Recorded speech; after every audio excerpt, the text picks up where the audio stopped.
Hi friends, welcome to Roshni's world. ഇന്ന് ഞാനിവിടെ തയ്യാറാക്കിയിരിക്കുന്നത് അവിലും എള്ളും കടലയൊക്കെ വെച്ചിട്ടുള്ള ഒരു പൊടിയുടെ റെസിപ്പി തന്നെ. അപ്പോൾ ഇതെന്താ ഇതിൻ്റെ പേര് പറയാമെന്ന് എനിക്കറിയത്തില്ല. പക്ഷേ ഈ കർക്കിടക മാസത്തിൽ നമ്മൾ ഹെൽത്തൊക്കെ നോക്കുന്ന ടൈമാണല്ലോ. അപ്പോൾ ഈ ടൈമിന് കഴിക്കാൻ പറ്റിയ ഒരു പൊടിയാണ്. അപ്പോൾ ഇത് നിങ്ങൾ എന്തായാലും ഇതൊന്ന് ട്രൈ ചെയ്ത് നോക്കിയിട്ട് ഇതിൻ്റെ ഫീഡ്ബാക്ക് അറിയിക്കാൻ മറക്കരുത്. അതുപോലെ എൻ്റെ ചാനൽ നിങ്ങൾ ആദ്യമായിട്ടാണ് കാണുന്നതെങ്കിൽ ലൈക്ക് ചെയ്യാനും സബ്സ്ക്രൈബ് ചെയ്യാനും മറക്കല്ലേ. അപ്പം നമുക്ക് വീഡിയോയിലേക്ക് പോയാലോ. ഇനി നമുക്ക് എള്ളൊന്ന് ആദ്യം തന്നെ ഒന്ന് വറുത്തെടുക്കാം. അപ്പോൾ അതിനായിട്ട് ഞാനൊരു 300 ഗ്രാം എള്ള് എടുത്തിട്ടുണ്ട്. ഇനി എള്ള് കരിഞ്ഞു പോവാതെ നമുക്കൊന്ന് വറുത്തെടുക്കാം. ചട്ടി ചൂടായി കഴിഞ്ഞാൽ പിന്നെ ഫ്ലെയിം ഒന്ന് താഴ്ത്തി വെക്കാൻ ശ്രദ്ധിക്കാം. അപ്പോൾ ഈ കർക്കിടക മാസത്തിൽ കഴിക്കാൻ പറ്റിയ ഒരു പൊടിയാണ് കേട്ടോ ഈ എള്ളും അവിലും ഒക്കെ വെച്ചിട്ടുള്ളത്.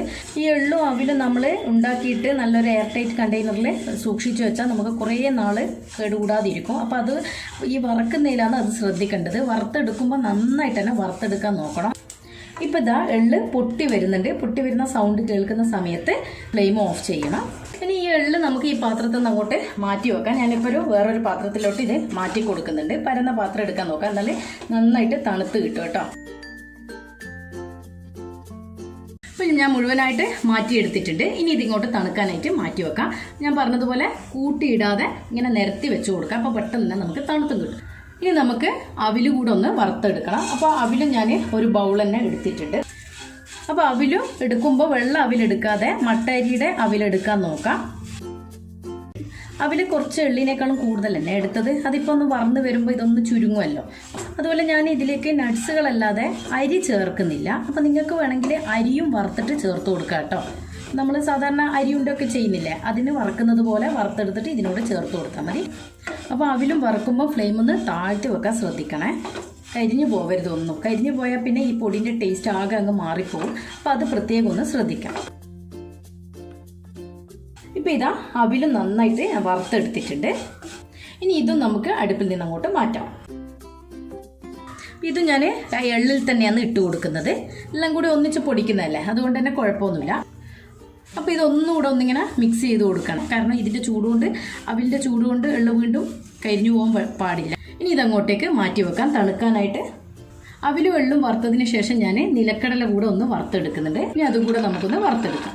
കടല ഇട്ടതിന് ശേഷം ഒന്ന് ഫ്ലെയിം ഒന്ന് താഴ്ത്തി വെക്കണം. ഇപ്പം ഞാനിപ്പോൾ കടലയുടെ തൊലിയോട് കൂടിയിട്ടാണ് ഇട്ട് കൊടുത്തത്. നിങ്ങൾക്ക് എളുപ്പത്തിന് വേണമെങ്കിൽ തൊലി കളഞ്ഞിട്ട് വേണമെങ്കിൽ ഒന്ന് വറുത്തെടുക്കാം. ഞാനിപ്പോൾ തൊലിയോട് കൂടി വറുത്തെടുത്താൽ നമുക്ക് പെട്ടെന്ന് തൊലി ഒന്ന് കളഞ്ഞ് കിട്ടും. അതിന് വേണ്ടിയിട്ടാണ് ഞാൻ തൊലിയോട് കൂടിയിട്ട് വറുത്തെടുക്കുന്നത്. അപ്പോൾ 300 ഗ്രാം എള്ളിലേക്ക് ഞാൻ 1 കപ്പ് കടലയാണ് എടുത്തത്. ഞാൻ ഈ എള്ളും അവിലും ബദവും കാഷ്യൂ നട്ട്സും കൂടെ ചേർത്ത് കൊടുക്കുന്നുണ്ട്. അത് ഓപ്ഷനിലാണ്, നിങ്ങൾക്ക് വേണമെങ്കിൽ ചേർത്ത് കൊടുത്താൽ മതി. ഇപ്പോൾ ഇതാ നമ്മുടെ കടലയും നന്നായിട്ട് വറന്നു വന്നിട്ടുണ്ട്. ഇനി ഇതും നമുക്ക് അങ്ങോട്ട് മാറ്റി വെക്കാം. ഇനി ഇതും ഒന്ന് തണുത്ത് വരട്ടെ. 1/2 കപ്പ് ബദം ഒന്ന് വറുത്തെടുക്കുന്നുണ്ട്. ഇനി ഇതും നന്നായിട്ടൊന്ന് റോസ്റ്റ് ചെയ്തെടുക്കാം. ഇപ്പോൾ ഇതാ ബദവും ഞാൻ നന്നായിട്ട് വറുത്തെടുത്തിട്ടുണ്ട്. ഈ ബദവും ഈ അവിലോട്ട് ചേർത്ത് കൊടുക്കുന്നുണ്ട്. അതും കൂടെ ഒന്ന് തണുക്കാനായിട്ട് മിക്സ് ചെയ്ത് വെച്ച് കൊടുക്കാം. ഇനി 1/4 കപ്പ് കാഷ്യൂ നട്ട്സ് കൂടെ ഒന്ന് വറുത്തെടുക്കാം. കാഷ്യൂ നട്ട്സിൻ്റെയും ആൽമണ്ട്സിൻ്റെ ഒക്കെ അളവ് കൂട്ടുകയും കുറയ്ക്കുകയൊക്കെ നിങ്ങൾക്ക് ചെയ്യാം കേട്ടോ. അപ്പോൾ അതുപോലെ ഞാൻ പറഞ്ഞതുപോലെ അരി ചേർക്കുന്നുണ്ടെങ്കിൽ അരി നന്നായി കഴുകിയിട്ട് ഉണക്കിയതിന് ശേഷം വറുത്തെടുത്തിട്ട് അതും ഇതിലേക്ക് ചേർത്ത് കൊടുക്കുക. 1/4 കപ്പോ 1/2 കപ്പോ എത്രയാണോ നിങ്ങൾക്ക് വേണ്ടത് അതിനനുസരിച്ച് ചേർത്ത് കൊടുക്കുക കേട്ടോ. പിന്നെ ഇതും കൂടെ ഒന്ന് റോസ്റ്റായി വന്നോട്ടെ. ഈ ഒരു വറുത്തെടുക്കുന്ന ആ ഒരു പണിയേ ഉള്ളൂ. ഇതിന് പെട്ടെന്ന് തന്നെ ഉണ്ടാക്കിയെടുക്കാൻ പറ്റിയ ഒരു കൂട്ടാണ് കേട്ടോ. അതുപോലെ തന്നെ ഞാൻ കർക്കിടക സ്പെഷ്യൽ ഉലുവക്കഞ്ഞി ഉണ്ടാക്കിയിട്ടുണ്ടായിരുന്നു. അത് കാണാത്തവരുണ്ടെങ്കിൽ ഒന്ന് കണ്ടു നോക്കണേ. അപ്പോൾ ഇഷ്ടമായിട്ടുണ്ടെങ്കിൽ അതിനെക്കുറിച്ചിട്ടുള്ള അഭിപ്രായം പറയാനും ഷെയർ ചെയ്ത് കൊടുക്കാനും മറക്കരുതേ. അപ്പോൾ ഇതാ കാഷ്യൂ നട്ട്സ് ഞാൻ വറുത്തെടുത്തിട്ടുണ്ട്. ഇതും നമുക്ക് അവിലും എള്ളിലും കൂടെ ചേർത്ത് കൊടുക്കുന്നുണ്ട്. ഇനി കാഷ്യൂ നട്ട്സ് ഇട്ടതിന് ശേഷവും ഞാൻ നേരത്തെ പറഞ്ഞതുപോലെ ഫ്ലെയിം ഞാനിപ്പോൾ ഓഫ് ചെയ്തിട്ടുണ്ട് ഉള്ളത്. എല്ലാം കൂടി ഒന്ന് മിക്സ് ചെയ്ത് കൊടുക്കാം. ഇനി ഇത് നന്നായിട്ടൊന്ന് തണുത്ത് വരട്ടെ. ഇത് തണുത്ത് വരുമ്പോഴേക്ക് കടലയുടെ തൊലിയൊക്കെ ഞാനൊന്ന് കളയട്ടെ. അപ്പോൾ ഇത് അടുപ്പിൽ തന്നെ വെക്കാതെ അവിടെ നിന്ന് അങ്ങോട്ട് മാറ്റി വെക്കണേ. കാരണം ചൂടുള്ള അടുപ്പിൽ വെക്കുമ്പോൾ വീണ്ടും അത് റോസ്റ്റായിട്ട് കരിഞ്ഞു പോകാൻ വഴിയുണ്ട്. അപ്പോൾ ഞാനിത് അങ്ങോട്ടേക്ക് നന്നായിട്ടൊന്ന് തണുത്തതിന് ശേഷം വേണം നമുക്കിതൊന്ന് പൊടിച്ചെടുക്കാൻ. നേരത്തെ മാറ്റി വെച്ച കടലയില്ലേ, അത് ചെറുതായിട്ട് തണുത്ത് വരുമ്പോൾ നമുക്കിതിൻ്റെ തൊലിയൊക്കെ ഒന്ന് കളഞ്ഞെടുക്കണം. കണ്ടോ, ചൂടാക്കി ഞാനൊന്ന് വറുത്തെടുത്തുകൊണ്ട് തന്നെ അതൊന്നിങ്ങനെ കൈ കൊണ്ടൊന്നിങ്ങനെ ചെയ്യുമ്പോൾ തന്നെ അതിങ്ങനെ തൊലി കളഞ്ഞ് വരും. അപ്പോൾ ലൈറ്റ് ചൂടോട് കൂടി തന്നെ അതിങ്ങനെ പൊളിച്ചെടുക്കാൻ ശ്രദ്ധിക്കാം. ഇനി മുഴുവനായിട്ട് അതിങ്ങനെ ചെയ്തെടുക്കട്ടെ. ഇപ്പോൾ ഇത് ഞാൻ കടലയുടെ തൊലിയൊക്കെ കളഞ്ഞെടുത്തിട്ടുണ്ട്. ഇതും നമുക്ക് ഇതിലേക്ക് ഇട്ട് കൊടുക്കാം. ഇനി എല്ലാം കൂടി ഒന്ന് നമുക്കൊന്ന് മിക്സ് ചെയ്തെടുക്കാം. എല്ലാം കൂടി ഞാനൊന്ന് മിക്സ് ചെയ്തെടുത്തിട്ടുണ്ട്. ഇനി നമുക്കിതൊന്ന് പൊടിച്ചെടുക്കാം. ഞാൻ കുറേശ്ശെ മിക്സിയുടെ ജാറിലേക്ക് ഇട്ടിട്ട് പൊടിച്ചെടുക്കട്ടെ.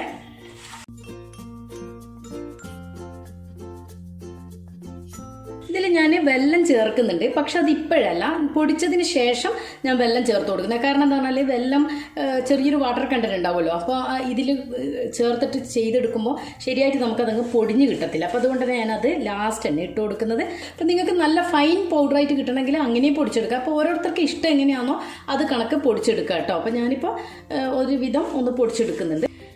ഞാനിതൊന്ന് പൊടിച്ചെടുത്തിട്ട് വരട്ടെ. ഇപ്പോൾ ഇതാ ഞാൻ പൊടിച്ചെടുത്തിട്ടുണ്ട്. നല്ല ഫൈൻ പൗഡറായിട്ട് പൊടിക്കണമെങ്കിൽ അങ്ങനെ പൊടിക്കാം. ഞാനിപ്പോൾ ഏകദേശം തരിതരിപ്പായിട്ട് പൊടിച്ചെടുത്തിട്ടുണ്ട്. ഇത് നമുക്കൊരു ബൗളിലോട്ട് മാറ്റി കൊടുക്കാം. ഇനി ബാക്കിയുള്ളത് കൂടെ ഞാൻ ഇതേ കണക്ക് തന്നെ പൊടിച്ചെടുക്കുന്നുണ്ട്.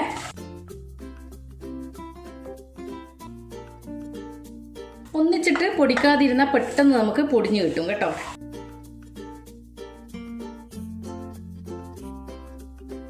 ഇനിയും ബാക്കിയുണ്ട്. നമുക്ക് ഇത് കഴിഞ്ഞതിന് ശേഷം വീണ്ടും പൊടിക്കാം. ഇനി ഇതും കൂടെ നമുക്ക് പൊടിച്ചെടുക്കാം. രണ്ടാമത് പൊടിച്ചത് കൂടെ നമുക്കിതിലേക്ക് ഇട്ട് കൊടുക്കാം.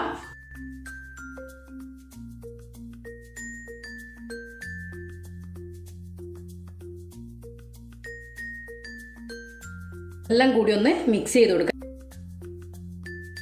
ഇത് പ്രത്യേകം ശ്രദ്ധിക്കണം എന്ന് വെച്ചാൽ നല്ല എയർടൈറ്റ് കണ്ടെയ്നറിൽ ഇട്ട് വെച്ചാൽ കുറേ കേടുകൂടാതിരിക്കും കേട്ടോ. ഇനി ഇതിലോട്ട് ഞാൻ വെല്ലം ചേർത്ത് കൊടുക്കുന്നുണ്ട്. വെല്ലം ഞാൻ നന്നായിട്ടൊന്ന് പൊടിച്ചെടുത്തതാണ്. അപ്പോൾ നിങ്ങൾക്ക് ഇതിലും കൂടുതൽ പൊടിഞ്ഞ് കിട്ടണം എന്നുണ്ടെങ്കിൽ കുറച്ച് പൊടി ഇട്ടിട്ട് ഒന്ന് മിക്സിയിലിട്ടിട്ട് ഒന്ന് അടിച്ചെടുത്താൽ മതി. ഞാനിപ്പോൾ ഈ ഒരു കണക്കിനാണ് ചെയ്തെടുക്കുന്നത്. അതുപോലെ ഞാൻ കൂടുതൽ മധുരം ഈ സമയത്ത് ചേർക്കുന്നില്ല. കഴിക്കുന്ന സമയത്ത് കുറേശ്ശെ എടുക്കുമല്ലോ, ആ സമയത്താണ് കുറച്ചുകൂടെ ചേർത്ത് കൊടുക്കുക. ഇപ്പം ഇത്രയാണ് ചേർത്ത് കൊടുക്കുന്നത്. എല്ലാം കൂടി ഒന്ന് മിക്സ് ചെയ്ത് കൊടുക്കാം.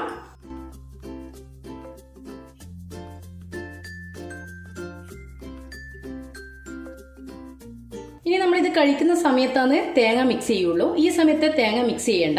തേങ്ങ നിങ്ങൾക്ക് ഇതിൽ മിക്സ് ചെയ്യണമെന്നുണ്ടെങ്കിൽ ഒന്ന് വറുത്തിട്ട് ഇട്ട് കൊടുക്കാൻ നോക്കാം, നന്നായിട്ട് വറക്കാൻ നോക്കാം. അപ്പോൾ അത്ര വലിയ ടേസ്റ്റ് ഉണ്ടാവില്ല.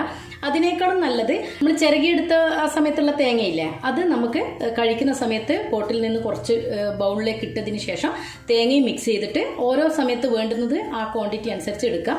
നിങ്ങൾക്ക് ടൈമില്ലാത്തവരാണെങ്കിൽ നിങ്ങൾക്ക് ഞാൻ ഇപ്പോൾ പറഞ്ഞ കൂട്ട് തേങ്ങ നന്നായിട്ട് വറുത്തതിന് ശേഷം മാത്രം ഇതിലേക്ക് ചേർത്ത് കൊടുക്കാം. അല്ലെങ്കിൽ ഇത് പൂപ്പ് വന്നു പോകും. കാരണം തേങ്ങയിൽ വാട്ടർ കണ്ടന്റ് ഉള്ളല്ലേ, അപ്പം പെട്ടെന്ന് തന്നെ പൂപ്പ് വരാൻ വഴിയുണ്ട്.